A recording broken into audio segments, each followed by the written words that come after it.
The bliss of solitude, why it is so important for us to spend time alone.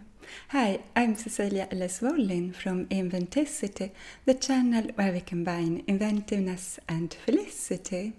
And the topic for this video is spend time with yourself, why it is so important. And of course it is important because we need time to develop our deeper thoughts and to analyze our situation and the world around you. And it's important for so many more reasons. And for me, when I'm alone on the couch at home or when I'm walking in nature, it's really similar to writing or reading poetry. So when I'm alone, my dreams and thoughts intertwine and I get to understand myself and the world better. And this comes to me often not in common language, but in imagery, in poetic imagery. For most of us, it is tremendously important to spend time alone, and it is often, unfortunately, neglected. We feel guilty when we spend time alone, but we shouldn't. The dreams that can elevate us from the loneliness of melancholy and the depths of the past provide an opportunity for communication and fellowship. The poetic moment in poetry is also something extremely nuanced and elusive to all thoughts. By defying the preconceived conventions, the desired communication becomes possible. It's when we are alone we can relax and regain energy, and even more importantly, it's when we are alone we can think, really think, listen to our own thoughts. It's when we are alone we can listen to and develop our own thoughts and analyze them. And analyze what we have experienced and learned and what we have read and so on. People's souls can be united in the renewed dreams, in the human inner dream world, which, for example, through text or speech, can become a common new reality. When we are alone and thinking, we create, among other things, opportunities for a community of souls in the silence beyond concepts, a community of free souls. So it's really important that, especially if you have a stressful life and a lot of work to do and a family to tend to, it's important, if you don't get enough time alone, you should schedule some time to be alone every day or every other day, as often as possible. The more, the better.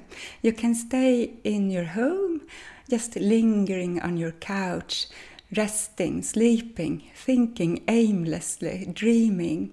You can write or read, or you can go for a walk or exercise. What's important is that you give yourself opportunities to empty your mind of trivialities, so that you can catch up with your deeper, more important thoughts. And you need time to do this. It's essential that you don't feel any guilt for giving yourself time to think and dream. Without giving yourself time to think, analyze and plan, your life will derail from its tracks and you will waste your energy on things that don't benefit yourself and the people around you. So depriving yourself from opportunities to think deeply, from analyzing and planning, might even put yourself and the people around you in danger. So whenever you feel guilty for giving yourself time to think and develop your understanding of what's really going on inside you and around you, think about this, that you need to do this, not to put yourself and the people around you in danger. And now I'm going to talk about different things you can do when you are on your own to empty your mind and welcome your deeper thoughts and deeper understanding of your life and the world around you. One good way is to meditate or start your time alone with some kind of meditation. The most classic form of meditation is when you sit down, you close your eyes, you calm down, you feel your breath and you notice what's happening in your body, and you empty your mind of thoughts. And if you start thinking something, then just notice that you were thinking and let the thought leave, and continue feeling your breath and continue with your meditation.